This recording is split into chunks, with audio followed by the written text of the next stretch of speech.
Buenas noches. Hoy tenemos en este especial sobre el derbi sevillano. Si se habla sobre el derbi sevillano, se tiene que hablar sobre él. Hoy tenemos con nosotros a Pablo Alfaro. Pablo Alfaro, buenas noches, ¿qué tal? Hola, muy buenas noches, Fran. Bueno, vamos a repasar contigo un poquito la trayectoria que has tenido, tanto de jugador como ahora de entrenador, también de comentarista. Yo creo que casi a todos los palos le has dado dentro del fútbol. Y quiero empezar, digamos, pues por el principio, por los inicios, por tu nacimiento, que naces en 1969 en Zaragoza. ¿Cómo te empieza a picar un poquito el gusanillo del fútbol? Pues yo creo que desde la cuna prácticamente, ¿no? Soy aragonés de nacimiento, soy mañico y bueno, mi abuelo y mi padre socios del Real Zaragoza, desde muy niño iba con ellos a la Romareda. Ya digo, mi padre llegó a jugar en tercera división en aquellos años. Y bueno, pues ya te digo, desde el cole, al final, el sueño pues eso, de un niño de provincias, ¿no? Que quería ser futbolista y de ahí, ¿no? Y de tener siempre prácticamente, pues más de una pelota en la cama y en los pies, ¿no? Y entras pronto a jugar en la cantera del Zaragoza, ¿verdad? Debutas pronto en lo que es la cantera, porque a los 16 años ya estabas en Segunda B con el Deportivo Aragón, ¿no? Mira, a ver, yo con el filial debuté, sí, es verdad que desde prácticamente los 10 11 años estaba ya en las categorías inferiores del Real Zaragoza y yo debuté en el filial con 17. Cuando yo tenía 16 años, hubo una de las primeras huelgas de la AFE en la que el Real Zaragoza, los profesionales del Zaragoza no compitieron y el Juvenil División de Honor fue a competir al Barça contra el Nou Camp. Perdón, en el Nou Camp contra el Barcelona. Y en aquel equipo había un Pablo que no era yo, que era 2, 3 años más mayores que yo, pero que siempre me han recordado que era como de los que antes debutó en primera división, cuando realmente no era yo, era otro, ¿no? Pero es cierto, debuté joven, es cierto, también es verdad, pero no tanto, no tanto. No tanto, un añito más. Bueno, luego llega en 1989 y entonces sí, ¿no? Tu debut con el Zaragoza. ¿Qué se siente para un zaragocista de nacimiento? ¿Qué se siente al debutar con el equipo de tu tierra, con el equipo, pues bueno, que ha mamado tu padre, que ha mamado tu abuelo? ¿Cómo afrontas ese primer día, el día del debut? ¿Cómo lo recuerdas? Pues el sueño de un niño hecho realidad, ¿no? El poder, pues eso, debutar en el club de tu ciudad, en el club de tu tierra, donde has ido desde niño a verles jugar, donde tenías todos los cromos, donde ya te digo, donde están tus seres queridos viéndote y de los días más felices de mi vida. Es la realidad, ¿no? Yo creo que esos sueños de niños que todos tenemos, cuando de adultos somos capaces de cumplirlos, es de lo más gratificante que hay. Luego estás 3 añitos, 3 temporadas allí en el Zaragoza, y luego te vas al Barcelona. En 1992 llegas al Barcelona del Dream Team. Cuéntame, ese cambio, un Barcelona que llegaba de ganar la Copa de Europa justo el año antes con Cruyff. ¿Cómo es ese cambio? Pues un cambio pues tremendo, tremendo. Al final eres un futbolista joven de primera división, pero claro que no tienes ni idea de la dimensión de un transatlántico del fútbol internacional como es el Barça, ¿no? Uno de los grandes. Como tú dices, era verano del 92, Olimpiadas de Barcelona, que ahora ya queda todo tan lejos, ¿no? Pero el Barça había sido por primera vez en su historia campeón de la Copa de Europa con un gol de Koeman, de Ronald Koeman, que ahora tan denostado últimamente, pero que fue un hito y algo histórico, ¿no? Y yo llegué pues a los 15 días, aquel Barça con un equipazo, con Johan Cruyff que en paz descanse en el banquillo, y aquel Dream Team, ¿no? De Stoichkov, de Laudrup, de Koeman, de Chiqui Begiristain, Vaquero, Zubizarreta, bueno, si empezamos a nombrar, pues era un auténtico equipazo, ¿no? ¿Qué recuerdas de Cruyff en el banquillo, de cómo veía él el fútbol, de cómo lo transmitía? ¿Algo que te llamase la atención o que te sorprendiese? Pues sí, sobre todo la personalidad arrolladora, la valentía. Y era alguien, yo creo que sobre todo su mayor virtud era la inteligencia, ¿no? Era alguien que cuando él volvía, los demás empezaban a ir, ¿no? Y él ya había vuelto 2 veces, sabía cómo iba a reaccionar el público, sabía cómo iba a reaccionar el vestuario, la directiva. Era alguien, ya te digo, con una capacidad, con una inteligencia aplicada al fútbol brutal, ¿no? y de hecho, bueno, lo que fue como futbolista y lo que fue como entrenador, ¿no? Para mí, esa valentía, no de inventar, porque él realmente no inventa esa manera de ver el fútbol, sino que mejora la de Rinus Michels, ¿no? Que es ese fútbol del Ajax de aquellos años, que era muy valiente, que era, pues eso, con tres defensas atrás, que aquí no se había visto, de apostar por tener siempre el balón en cualquier circunstancia y que chocaba con la visión más clásica del fútbol, ¿no? Y él tuvo la valentía de importar eso a un club como el Barça, pasando momentos difíciles como pasó, porque no todo fueron camino de rosas desde el principio, pero al final, bueno, pues ha sido posiblemente de los entrenadores más influyentes que ha habido en el fútbol mundial, ¿no? Bueno, luego te va la temporada siguiente, te marchas al Racing. Una etapa también en la que estás durante 3 temporadas y bonita también en tu carrera, ¿no? Porque al menos en Santander, ese de buena mano que se te recuerda con cariño por el tiempo que pasaste allí y por la huella que marcaste. ¿Cómo fue para ti tu etapa allí en el Racing de Santander? Sí, pues fue muy feliz. La verdad que es de los lugares y de los sitios que uno siempre vuelve todos los años, ¿no? A pasar unos días, a seguir conservando los amigos. A nivel futbolístico digamos, volver a lo clásico después de la etapa en el Barça y era un Racing en primera división, que ahora lo vemos todos tan lejos, pero que pues ya te digo, era ese equipo recién ascendido que peleaba por volver a codearse con los equipos de primera, ¿no? Y lo conseguimos. Al final fueron muchos años seguidos en primera división. Aquel primer año con Jabo Irureta en el banquillo, quedando, pues creo que octavos o séptimos, estaba muy cerquito hasta de clasificarnos para Europa. Y bueno, y conocer Santander, ¿no? Y Cantabria, que es un lugar, pues eso, yo creo que Dios lo ha elegido entre los más bonitos de este país, ¿no? Hay por ahí también un 5-0 al Barcelona, ¿no? Con Quique Setién también en el campo, ¿no? En el Racing. Cuéntame un poquito de aquella noche, porque yo creo que más de uno no pegó ojo, ¿no? Aquella noche. Joder, y tanto, y tanto. Pues imagínate, por ponerte un poco en contexto, pues eso, un equipo que peleaba por no descender, un equipo humilde, pero muy, muy trabajador, muy identificado con los valores pues eso, del pueblo ahí de Cantabria, y que en una temporada, esa fue con Vicente Miera en el banquillo, pues consigues meterle 5 al Barça y 3 al Madrid, ¿no? Claro, ahora cuando te llaman de Santander, eso ya queda como para los anales de la historia, ¿no? Pero bueno, pues sí, momentos mágicos, ¿no? Al final, pues imagínate, esos partidos de sábado por la noche cuando se televisaban, que lo normal era que el Barça te ganase y el Sardinero a reventar, no es que ganes, es que marcas 5 goles, es que, pues lo típico, pues te vas a cenar con los compañeros, con las parejas, y aquella cena se alarga mucho, ¿no? Se alarga mucho porque no te dejaban pagar en ningún sitio. Entonces, claro, cuando te van llevando y encima, pues son de esos días que uno debe de disfrutar, sobre todo cuando, pues eso, digamos, cuando David se enfrenta a Goliat y lo vence, ¿no? Porque normalmente suele ser lo contrario. Bueno, luego llega al Atlético de Madrid. Me ha sorprendido bastante y es que los equipos cuando están al alza, le pasó al Barcelona, acaba de ganar la Copa de Europa y te contrata, le pasa también al Atlético de Madrid. Viene de ganar el doblete y lo siguiente que hace es contactar contigo para que llegues al equipo. ¿Cómo fue la transición un poco entre el Racing y el Atlético? Bueno, pues sobre todo fue con la intermediación, porque además Radomir Antic, que también en paz descanse, fue el entrenador que a mí me hizo debutar en Zaragoza y entonces era el entrenador del Atlético de Madrid, ¿no?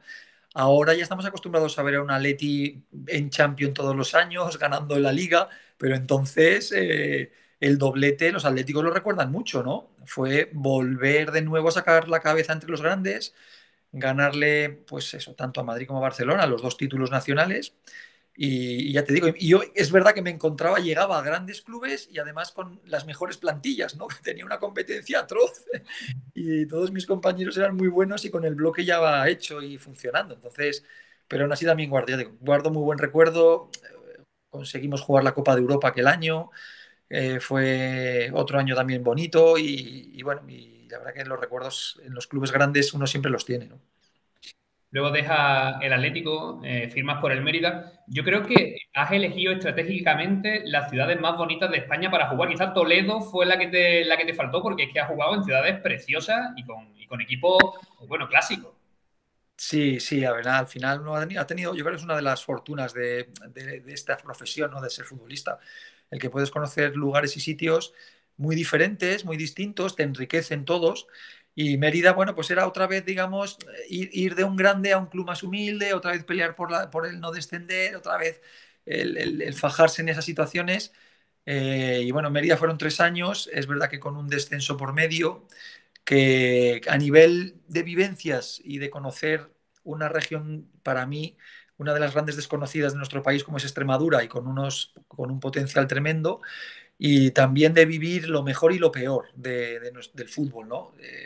El final no fue agradable, ya aparecieron los impagos, los momentos difíciles, aparecieron la falta de seriedad y bueno, y que acabó al final con un descenso administrativo, ¿no? Que lógicamente pues eso nunca es agradable. Eso es, y ya luego llega el año 2000, que es el año de tu fichaje por el Sevilla, un Sevilla, otro equipo al que estamos acostumbrados ahora a ver en primera división y codeándose con los mejores de Europa, un Sevilla que en esa temporada estaba en segunda división, es decir, disputó la temporada en segunda división después de su descenso esa misma temporada anterior de primera. Exactamente, exactamente. Ese año 2000, ya te digo, con mi club en Mérida pues recién descendido por impagos y yo le doy el sí al Sevilla estando en Grecia, estando en Salónica. Porque sí, sí, porque había recibido una oferta del Iraklis, un club que entonces jugaba la Copa de la UEFA, la Europa League. No conocía aquello, yo me fui a conocerlo, a ver cuál era el entorno prácticamente y estando allí tomando un café con la que era mi esposa, pues recibo la llamada de Monchi, ¿no? Ya había recibido alguna, pero todavía no se terminaban de decidir y cuando ya les digo que, bueno, pues estoy en Grecia, que seguramente voy a firmar aquí, pues es cuando la maquinaria se acelera mucho más, ¿no? Y bueno, pues hablo, en esa misma conversación me pasan acá a Joaquín Caparrós al teléfono y es colgar y mirarnos los dos en Grecia y decir, bueno, ¿qué hacemos? ¿Nos vamos a segunda a España, al Sevilla, a lo que es una apuesta personal o nos quedamos en Grecia, ¿no? No sé si ahora mismo estaría comiendo musaca o bailando el sitaki, pero bueno, yo creo que en aquel momento tomé la decisión más acertada, ¿no? No, no, sí, sitios preciosos. Yo creo que has ido eligiendo los sitios más bonitos, te lo he dicho, para jugar y casi estuvo a punto de hacerse lo de Grecia. ¿Qué recuerdas de tu etapa en el Sevilla como lo más bonito, digamos, o algo puntual que te marcase de tu estancia en Sevilla?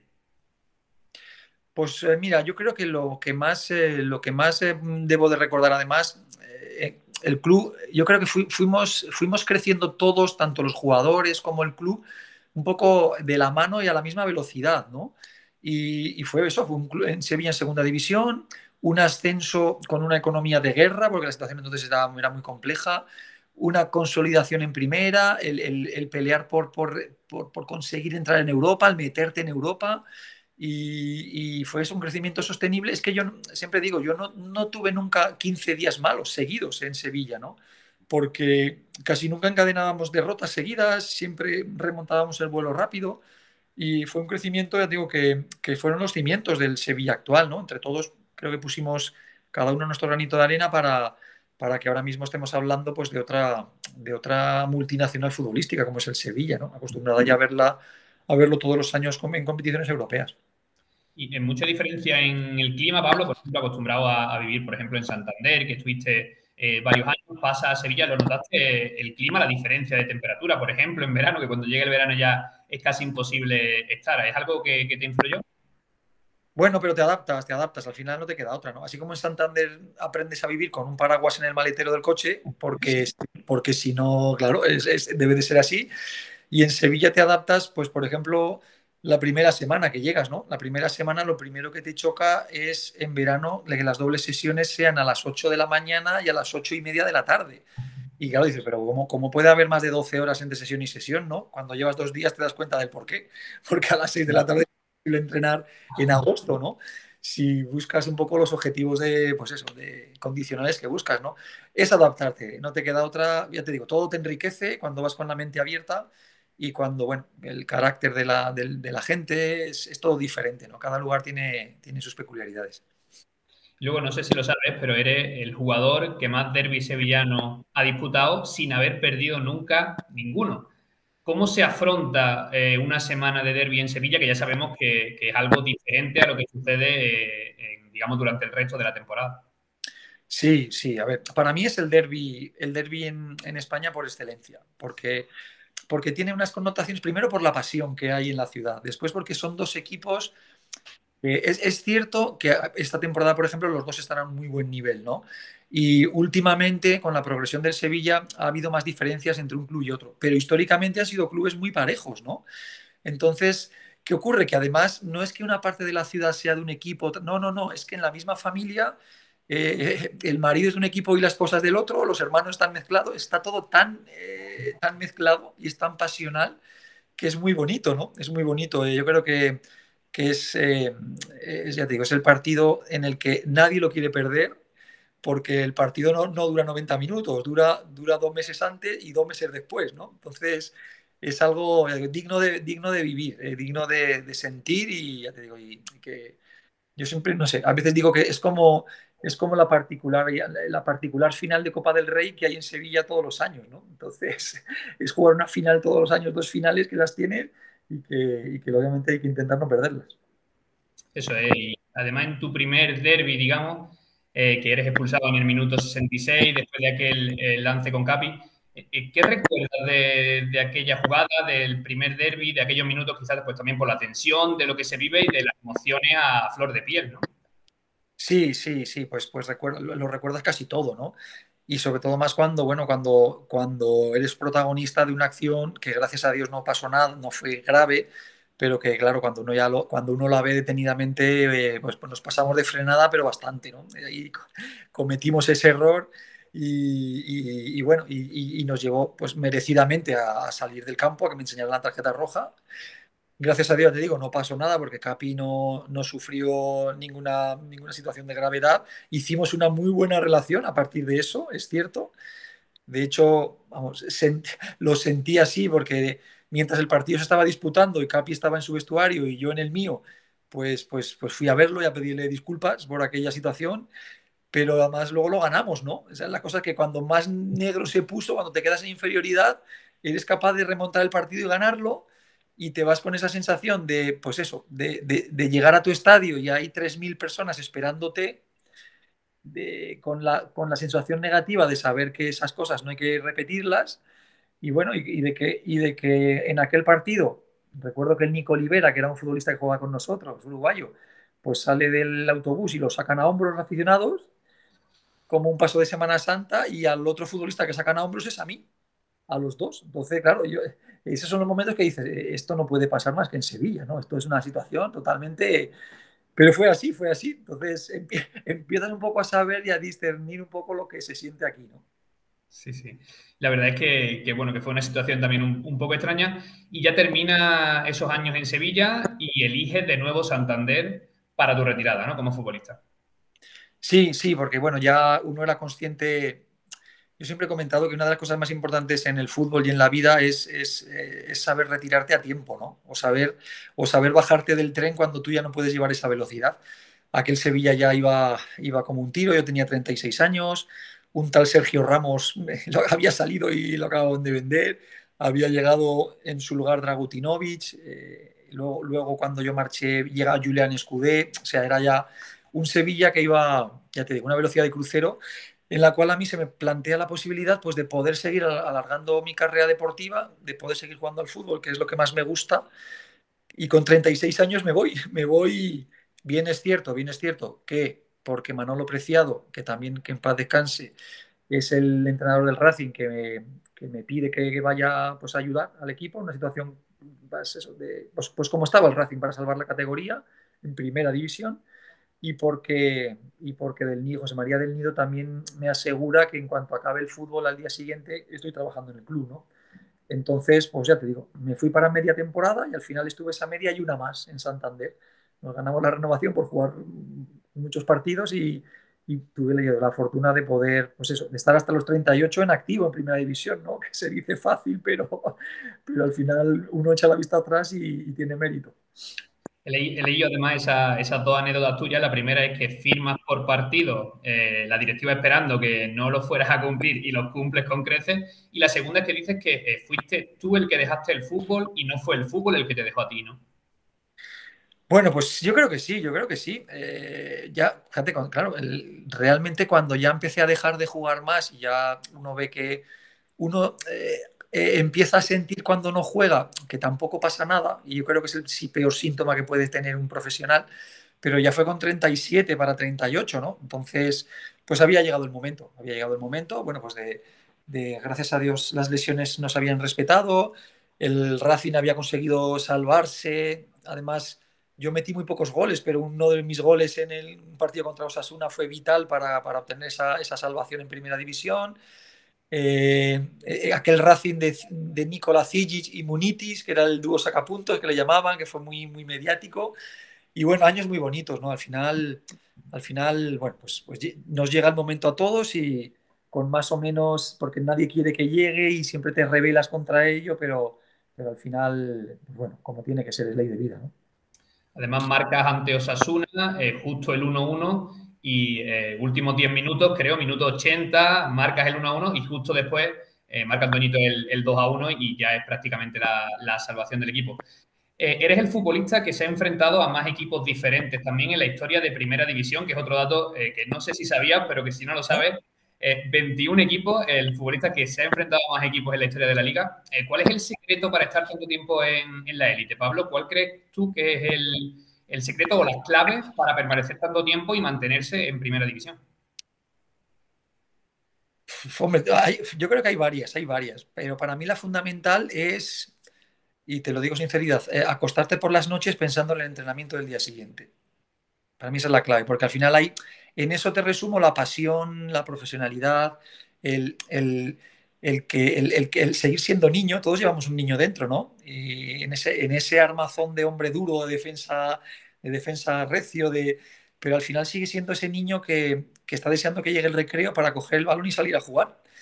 Y eso es, los que hemos tenido la fortuna de poder salir al recreo hasta los 38 años, eh, creo que ahí está, ya te digo, que te respeten las lesiones, el vivirlo, al final vives de tu cuerpo también y de tu mente, el cuidar tu cuerpo, descansar bien, alimentarte lo mejor posible y ser consciente de, pues eso, de que eres un privilegiado, ¿no? Y de que ese privilegio, pues hay que intentar mantenerlo mucho tiempo. Entonces, por eso seguimos en este mundillo, porque nos sigue gustando tanto que ya los imperativos de la edad ya no nos dejan correr a la velocidad que corren los jóvenes, ¿no? Pero lo seguimos sintiendo igual. Luego son 18 expulsiones también las que tienes en Primera División. ¿Te consideraste un jugador duro, digamos, o fue también por el hecho de que, pues bueno, pues también disputaste bastantes partidos en la élite y eras central al final, ¿no? Eras defensa central, que al final pues tienes más posibilidades también de que te expulsen que un delantero, ¿no? Sí, hombre, sí. A ver, yo fui un defensa duro, eso es innegable, ¿no? Y además yo creo que la agresividad bien entendida en un defensor siempre es una virtud. Eh, También es cierto que a mí me ha pillado, claro, son muchos años de trayectoria, esa evolución del fútbol que ahora vemos que prácticamente vemos un partido de hace 15 años y parece otro deporte diferente, ¿no? Hay mucha menos continuidad, más interrupciones, más faltas. El fútbol ha evolucionado a mejor. Yo creo que el talento ahora está mucho más protegido que antes, ¿no? Pero es que, claro, al final te tenías que adaptar a lo que había en ese instante. Y posiblemente los defensas de ahora no jugarían entonces y los de entonces ahora les costaría más jugar si no son inteligentes. Para mí la mayor virtud es la inteligencia, porque la inteligencia te da el poder adaptarte, ¿no? Entonces era el fútbol así, me pilló esa evolución y lógicamente, bueno, y luego es cierto que ya te digo, al final siempre los hechos son los hechos, eso es innegable, pero también yo siempre, entre comillas, me defiendo diciendo que, hombre, creo que habría más virtudes que defectos para que los diferentes entrenadores y los diferentes clubes se fijaran en uno, ¿no? Para poder defender sus colores. Tendría que haber muchas más cosas buenas, ¿no? Y a eso iba, has pasado por muchos equipos. ¿Te quedas con algún entrenador que te marcase especialmente en tu trayectoria como jugador? Hombre, muchos, muchos, muchos, porque uno ha tenido la fortuna de tener, pues eso, desde Radomir Antí, que te hace debutar, Víctor Fernández, Johan Cruyff, Javi Ureta, no sé, Manolo Preciado. Joaquín Caparrós, Juan de Ramos, que hay muchos, ¿no? Con escuelas muy diferentes que te enseñan mucho, cada uno con su libreto, y también te enseñan y lo que no te gusta, intentar luego no hacerlo tú con tus jugadores, ¿no? Que eso para mí es fundamental, ¿no? El primero saber lo que no hay que hacer y a partir de ahí acertar con lo demás, ¿no? Creo que he tenido, cuando tienes tantos años en sitios tan diferentes y en una liga como la española tan exigente, aprendes, si quieres aprendes mucho, claro. Y luego dejas los terrenos de juego, te retiras y pasas a los banquillos. Prácticamente en muy poco tiempo pasas de ser jugador a ser entrenador. Cuéntame cómo viviste esa diferencia entre vivir el partido, digamos, en el terreno de juego, jugando con el balón en los pies, y pasar a los banquillos. ¿Lo sufriste mucho? ¿Te adaptaste rápido? ¿Cómo lo viviste? Mira, a ver, hubo un pequeño impasse que fueron 2 años. Yo cuando, como te he comentado antes, cuando acabo el 30 de junio, que acabo el contrato de futbolista con el Racing, duermo esa noche y el 1 de julio ya estoy trabajando en la coordinación del primer equipo del Sevilla Fútbol Club, ¿no? Era el coordinador del primer equipo, una función en la cual había tres, digamos, tres grandes líneas de actuación. Una de ellas era ser miembro de la Secretaría Técnica del equipo de Monchi. Fueron 2 años en los que aprendí muchísimo, mucho, y bueno, ese puesto desapareció del organigrama y es cuando, bueno, pues ya yo me había formado, había sacado los cursos y demás, y me surge la oportunidad y bueno, y me cojo la maleta, la mochila y me voy a Pontevedra, ¿no? Y ahí es donde en segunda B pues empieza un poco el periplo como entrenador. Es muy diferente, es cierto, porque lo más bonito de este deporte es jugarlo. La cosa que ya cuando no podemos jugarlo, si quieres seguir vinculado a él, o te vas al despacho con la corbata o te vas al campo con el chándal, ¿no? Y yo creo que, pues eso, el león sigue rugiendo con fuerza como para seguir cerca del campo e intentar, pues eso, ir forjándote poco a poco una carrera, sabiendo que es difícil, sabiendo que hay momentos de, pues eso, de dificultad. Te acostumbras al mundo de los banquillos, en los cuales pues hay momentos en los que no vas bien y tienes que irte, momentos en los que vas bien, juegas playoffs y te quedas a las puertas y todo eso pues eso, va haciendo que tengas una visión más completa, no solo del juego del fútbol, sino del negocio del fútbol, ¿no? De todo de la importancia de, pues eso, de las relaciones personales, de las relaciones con la prensa, de la directiva, de la afición, de todo lo que hay alrededor de, pues eso, de los verdaderos artistas que al final son los futbolistas, ¿no? Y ahora, en estos últimos años, te hemos visto en los banquillos de entrenador. ¿Tú te ves como entrenador? ¿Quieres seguir siendo entrenador o te ves en otra posición dentro de lo que sería un club? Yo de momento creo que, y es lo que más me tira y creo que es lo que más capacitado puedo llegar a estar en un banquillo, ¿no? Porque al final es intentar mejorar y aprender todos los días, seguir estudiando todos los días y después, bueno, pues cuando tienes la oportunidad, el poder plasmarlo lo mejor posible, ¿no? A sabiendas siempre lo que al final es la gran diferencia de que tú eres alguien que puede proponer, pero que luego, cuando el árbitro inicia los partidos, son los que están dentro, ¿no? Los que tú puedes mover teclas, pero no aciertas a sacar un córner, no aciertas a despejar ni a rematar de cabeza, eso ya son ellos, ¿no? Y además debe de ser así. Que tengo también una faceta, por ejemplo, de comentarista y cuando no tengo equipo y demás, que también me gusta, pues sí, es verdad, me gusta y me llena y bueno, no lo debo hacer muy mal cuando me llaman, ¿no? Entonces también es algo que te mantiene cerca de los terrenos de juego, ¿no? Así es, bueno, son facetas, yo creo que también pueden ser complementarias. ¿Te gustaría algún día entrenar al Sevilla? Hombre, ¿a quién no le gustaría, no? Estamos hablando de uno de los clubes más importantes a nivel nacional y europeo. Es así, ¿no? Entonces, bueno, pero todo, si llega, tiene que llegar como consecuencia del trabajo bien hecho, ¿no? Que puedas tener en algunos lugares un valor añadido, puede ser por haber formado parte y por conocer un poco esa idiosincrasia y ese club, ¿no? Pero tiene que ser por méritos, no, normalmente si no, no hay otro camino. Y a mí algo que me ha sorprendido bastante es que has conseguido compaginar tu carrera de futbolista con los estudios.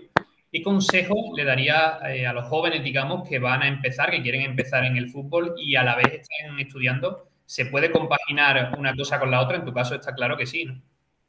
Claro, porque es que no hay más que seguir. no hay más que seguir el ejemplo, no de los que son más listos, sino más viejos, ¿no? Al final, claro que se puede, por supuesto que se puede.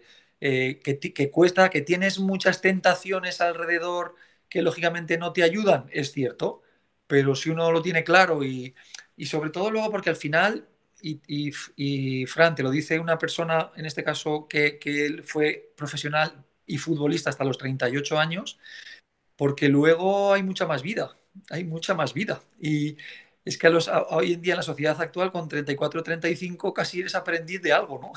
Y queda una vida muy longeva y muy larga y no suele ser una vida fácil. Por lo tanto, formarse siempre nunca sobra, nunca sobra. En mi caso, mi formación académica fue de muchos años de la medicina. Conseguí acabar la carrera, conseguí, bueno, pues sacar el MIR, ser especialista en medicina del deporte.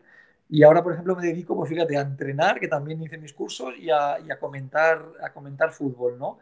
Pero me ayuda mucho, me ayuda mucho, me ayuda mucho en mi relación con los médicos cuando estoy en los clubes, en que pueda tener una puerta abierta si en un futuro pudiese decidir coger ese camino.